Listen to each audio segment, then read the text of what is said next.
శరన్న నవరాత్రుల్లో దుర్గాదేవి అవతారం అన్నపూర్ణాదేవి. సృష్టిలో ప్రతి ప్రాణికి ఆహారం అవసరం.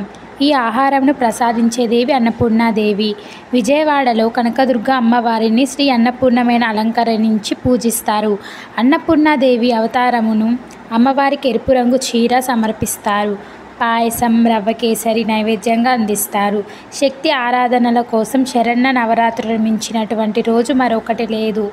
ఓసారి పరమశివుడు అన్నంలో సహా అన్నీ మాయ అని అంటాడు. భక్తుల ఆకలి తీర్చే అమ్మ శివుని మాటలు నచ్చక కాశీ విడిచి వెళ్ళిపోతుంది. ఆహారం దొరక్క ప్రజలు అలమటిస్తుంటే పార్వతీదేవి తిరిగి వచ్చి ప్రజలకు అందరికీ ఆకలి తీరుస్తుంది. శివుడు భిక్షా పాత్రను పట్టుకొని పార్వతీదేవికి వద్దకు వెళ్ళి ఆహారం అడిగినట్లు పురాణాలు చెబుతున్నాయి. పార్వతీదేవి అన్నపూర్ణగా భక్తులు ఆకలిగా తీరుస్తూనే ఉంటుంది ఇప్పటికైనా.